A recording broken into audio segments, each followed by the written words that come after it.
Bathsheba said very little to her husband all that evening of their return from market, and he was not disposed to say much to her.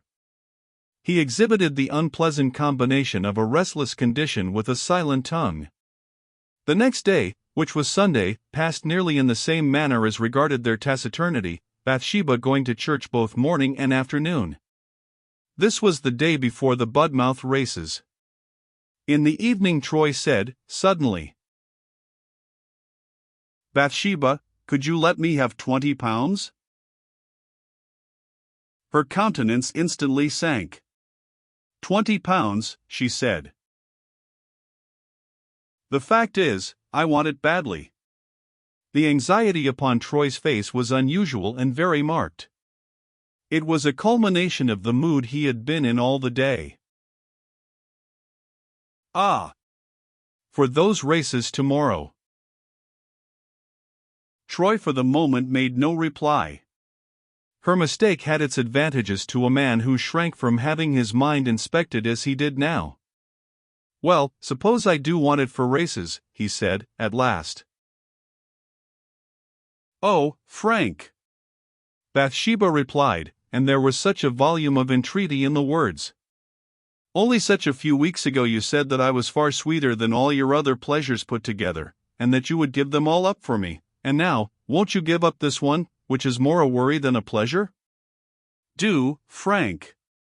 Come, let me fascinate you by all I can do, by pretty words and pretty looks, and everything I can think of, to stay at home. Say yes to your wife, say yes. The tenderest and softest phases of Bathsheba's nature were prominent now, advanced impulsively for his acceptance, without any of the disguises and defenses which the wariness of her character when she was cool too frequently threw over them. Few men could have resisted the arch yet dignified entreaty of the beautiful face, thrown a little back and sideways in the well-known attitude that expresses more than the words it accompanies, and which seems to have been designed for these special occasions.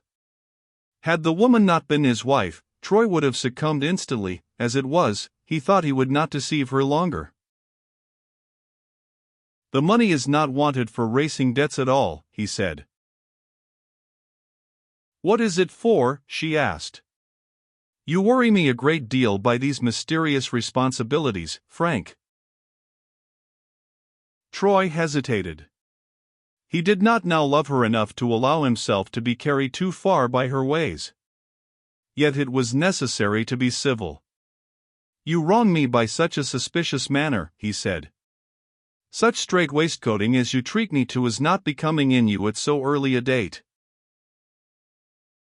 I think that I have a right to grumble a little if I pay, she said, with features between a smile and a pout. Exactly, and, the former being done, suppose we proceed to the latter. Bathsheba, fun is all very well, but don't go too far, or you may have cause to regret something. She reddened. I do that already, she said, quickly. What do you regret? That my romance has come to an end. All romances end at marriage. I wish you wouldn't talk like that. You grieve me to my soul by being smart at my expense. You are dull enough at mine. I believe you hate me. Not you, only your faults. I do hate them. 'Twould be much more becoming if you set yourself to cure them. Come, let's strike a balance with the £20, and be friends. She gave a sigh of resignation. I have about that sum here for household expenses. If you must have it, take it. Very good. Thank you. I expect I shall have gone away before you are in to breakfast tomorrow. And must you go? Ah! There was a time, Frank, when it would have taken a good many promises to other people to drag you away from me. You used to call me darling, then. But it doesn't matter to you how my days are passed now. I must go, in spite of sentiment. Troy, as he spoke, looked at his watch and, apparently actuated by non-Lucendo principles, opened the case at the back, revealing, snugly stowed within it, a small coil of hair. Bathsheba's eyes had been accidentally lifted at that moment, and she saw the action and saw the hair. She flushed in pain and surprise, and some words escaped her before she had thought whether or not it was wise to utter them. "A woman's curl of hair," she said. "Oh, Frank, whose is that?" Troy had instantly closed his watch. He carelessly replied, as one who cloaked some feelings that the sight had stirred. "Why, yours, of course. Whose should it be? I had quite forgotten that I had it." "What a dreadful fib, Frank." "I tell you I had forgotten it," he said, loudly. "I don't mean that it was yellow hair." "Nonsense. That's insulting me. I know it was yellow. Now whose was it? I want to know." "Very well, I'll tell you, so make no more ado. It is the hair of a young woman I was going to marry before I knew you." "You ought to tell me her name, then." "I cannot do that." "Is she married yet?" "No." "Is she alive?" "Yes." "Is she pretty?" "Yes." "It is wonderful how she can be, poor thing, under such an awful affliction." "Affliction? What affliction?" he inquired, quickly. "Having hair of that dreadful color." "Oh ho, I like that," said Troy, recovering himself. "Why, her hair has been admired by everybody who has seen her since she has worn it loose, which has not been long. It is beautiful hair. People used to turn their heads to look at it, poor girl." "Pooh! That's nothing, she exclaimed, in incipient accents of pique. "If I cared for your love as much as I used to, I could say people had turned to look at mine." "Bathsheba, don't be so fitful and jealous. You knew what married life would be like, and shouldn't have entered it if you feared these contingencies." Troy had by this time driven her to bitterness. Her heart was big in her throat, and the ducts to her eyes were painfully full. Ashamed as she was to show emotion, at last she burst out. "This is all I get for loving you so well. Ah! When I married you, your life was dearer to me than my own. I would have died for you, how truly I can say that I would have died for you. And now you sneer at my foolishness in marrying you. Oh! Is it kind to me to throw my mistake in my face? Whatever opinion you may have of my wisdom, you should not tell me of it so mercilessly, now that I am in your power." "I can't help how things fall out," said Troy. "Upon my heart, women will be the death of me." "Well, you shouldn't keep people's hair. You'll burn it, won't you, Frank?" Frank went on as if he had not heard her. "There are considerations even before my consideration for you, reparations to be made, ties you know nothing of. If you repent of marrying, so do I." Trembling now, she put her hand upon his arm, saying, in mingled tones of wretchedness and coaxing, "I only repented if you don't love me better than any woman in the world." "I don't otherwise, Frank." "You don't repent because you already love somebody better than you love me, do you?" "I don't know." "Why do you say that?"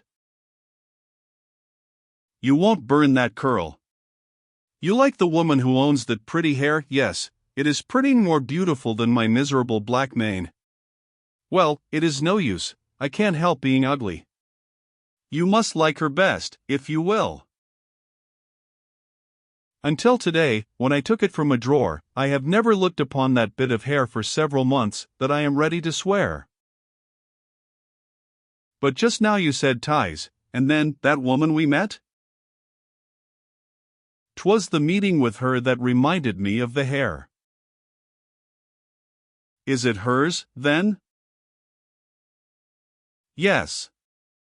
There, now that you have wormed it out of me, I hope you are content. And what are the ties? Oh. That meant nothing, a mere jest. A mere jest, she said, in mournful astonishment. Can you jest when I am so wretchedly in earnest? Tell me the truth, Frank. I am not a fool, you know, although I am a woman, and have my woman's moments. Come. Treat me fairly, she said, looking honestly and fearlessly into his face. I don't want much, bare justice, that's all. Ah!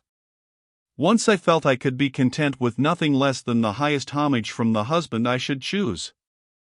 Now, anything short of cruelty will content me. Yes. The independent and spirited Bathsheba is come to this.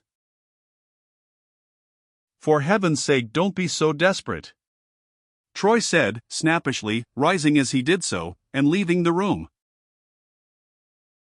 Directly he had gone, Bathsheba burst into great sobs, dry-eyed sobs, which cut as they came, without any softening by tears. But she determined to repress all evidences of feeling. She was conquered, but she would never own it as long as she lived. Her pride was indeed brought low by despairing discoveries of her spoliation by marriage with a less pure nature than her own. She chafed to and fro in rebelliousness, like a caged leopard, her whole soul was in arms, and the blood fired her face. Until she had met Troy, Bathsheba had been proud of her position as a woman. It had been a glory to her to know that her lips had been touched by no man's on earth, that her waist had never been encircled by a lover's arm. She hated herself now.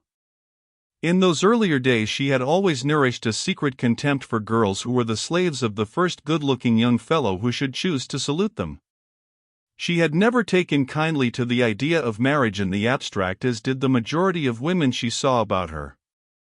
In the turmoil of her anxiety for her lover she had agreed to marry him, but the perception that had accompanied her happiest hours on this account was rather that of self-sacrifice than of promotion and honor. Although she scarcely knew the divinity's name, Diana was the goddess whom Bathsheba instinctively adored. That she had never, by look, word, or sign, encouraged a man to approach her, that she had felt herself sufficient to herself, and had in the independence of her girlish heart fancied there was a certain degradation in renouncing the simplicity of a maiden existence to become the humbler half of an indifferent matrimonial whole, were facts now bitterly remembered. Oh, if she had never stooped to folly of this kind, respectable as it was, and could only stand again, as she had stood on the hill at Norcombe, and dare Troy or any other man to pollute a hair of her head by his interference. The next morning she rose earlier than usual, and had the horse saddled for her ride round the farm in the customary way. When she came in at 8:30, their usual hour for breakfasting, she was informed that her husband had risen, taken his breakfast, and driven off to Casterbridge with the gig and Poppet. After breakfast she was cool and collected, quite herself in fact, and she rambled to the gate, intending to walk to another quarter of the farm, which she still personally superintended as well as her duties in the house would permit, continually, however, finding herself preceded in forethought by Gabriel Oak, for whom she began to entertain the genuine friendship of a sister. Of course, she sometimes thought of him in the light of an old lover, and had momentary imaginings of what life with him as a husband would have been like, also of life with Boldwood under the same conditions. But Bathsheba, though she could feel, was not much given to futile dreaming, and her musings under this head were short and entirely confined to the times when Troy's neglect was more than ordinarily evident. She saw coming up the road a man like Mr. Boldwood. It was Mr. Boldwood. Bathsheba blushed painfully, and watched. The farmer stopped when still a long way off, and held up his hand to Gabriel Oak, who was in a footpath across the field. The two men then approached each other and seemed to engage in earnest conversation. Thus they continued for a long time. Joseph Poorgrass now passed near them, wheeling a barrow of apples up the hill to Bathsheba's residence. Boldwood and Gabriel called to him, spoke to him for a few minutes, and then all three parted, Joseph immediately coming up the hill with his barrow. Bathsheba, who had seen this pantomime with some surprise, experienced great relief when Boldwood turned back again. "Well, what's the message, Joseph?" she said. He set down his barrow, and, putting upon himself the refined aspect that a conversation with a lady required, spoke to Bathsheba over the gate. "You'll never see Fanny Robin no more at use nor principle, ma'am." "Why?" "Because she's dead in the Union." "Fanny dead, never." "Yes, ma'am." "What did she die from?" "I don't know for certain, but I should be inclined to think it was from general neshness of constitution. She was such a limber maid that I could stand no hardship, even when I knowed her, and a wet like a candle snuff, so 'tis said. She was took bad in the morning, and, being quite feeble and worn out, she died in the evening. She belongs by law to our parish, and Mr. Boldwood is going to send a wagon at 3 this afternoon to fetch her home here and bury her." "Indeed, I shall not let Mr. Boldwood do any such thing. I shall do it. Fanny was my uncle's servant, and, although I only knew her for a couple of days, she belongs to me. How very, very sad this is, the idea of Fanny being in a workhouse." Bathsheba had begun to know what suffering was, and she spoke with real feeling. "Send across to Mr. Boldwood's, and say that Mrs. Troy will take upon herself the duty of fetching an old servant of the family. We ought not to put her in a wagon, we'll get a hearse." "There will hardly be time, ma'am, will there?" "Perhaps not," she said, musingly. "When did you say we must be at the door? 3 o'clock. 3 o'clock this afternoon, ma'am, so to speak it." "Very well, you go with it. A pretty wagon is better than an ugly hearse, after all. Joseph, have the new spring wagon with the blue body and red wheels, and wash it very clean. And, Joseph." "Yes, ma'am." "Carry with you some evergreens and flowers to put upon her coffin, indeed, gather a great many, and completely bury her in them. Get some boughs of laurustinus, and variegated box, and you, and boys love, and some bunches of chrysanthemum. And let old Pleasant draw her, because she knew him so well." "I will, ma'am. I ought to have said that the Union, in the form of 4 laboring men, will meet me when I gets to our churchyard gate, and take her and bury her according to the rites of the Board of Guardians, as by law ordained."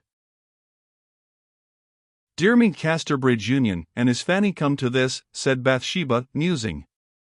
"I wish I had known of it sooner. I thought she was far away. How long has she lived there?" "Auntie been there a day or 2.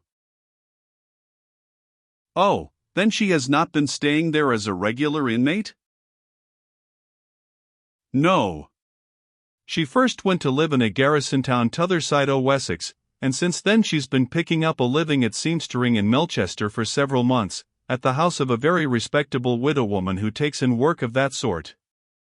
She only got handy the Union House on Sunday morning a believe, and 'tis supposed here and there that she had traipsed every step of the way from Melchester. Why she left her place, I can't say, for I don't know, and as to a lie, why, I wouldn't tell it. That's the short of the story, ma'am." "Ah-h." No gem ever flashed from a rosy ray to a white one more rapidly than changed the young wife's countenance whilst this word came from her in a long-drawn breath. "Did she walk along our turnpike road?" she said, in a suddenly restless and eager voice. "I believe she did. Ma'am, shall I call Liddy? You bain't well, ma'am, surely? You look like a lily, so pale and fainty." "No, don't call her, it is nothing. When did she pass Weatherbury?" "Last Saturday night." "That will do, Joseph, now you may go." "Certainly, ma'am." "Joseph, come hither a moment. What was the color of Fanny Robin's hair?" "Really, mistress, now that 'tis put to me so judge and jury like, I can't call to mind, if you'll believe me." "Never mind, go on and do what I told you." "Stop, well no, go on." She turned herself away from him, that he might no longer notice the mood which had set its sign so visibly upon her, and went indoors with a distressing sense of faintness and a beating brow. About an hour after, she heard the noise of the wagon and went out, still with a painful consciousness of her bewildered and troubled look. Joseph, dressed in his best suit of clothes, was putting in the horse to start. The shrubs and flowers were all piled in the wagon, as she had directed. Bathsheba hardly saw them now. "Died of what? Did you say, Joseph?" "I don't know, ma'am." "Are you quite sure?" "Yes, ma'am, quite sure." "Sure of what?" "I'm sure that all I know is that she arrived in the morning and died in the evening without further parley. What Oaken Mr. Boldwood told me was only these few words. 'Little Fanny Robin is dead, Joseph,' Gabriel said, looking in my face in his steady old way. I was very sorry, and I said, 'Ah, and how did she come to die?'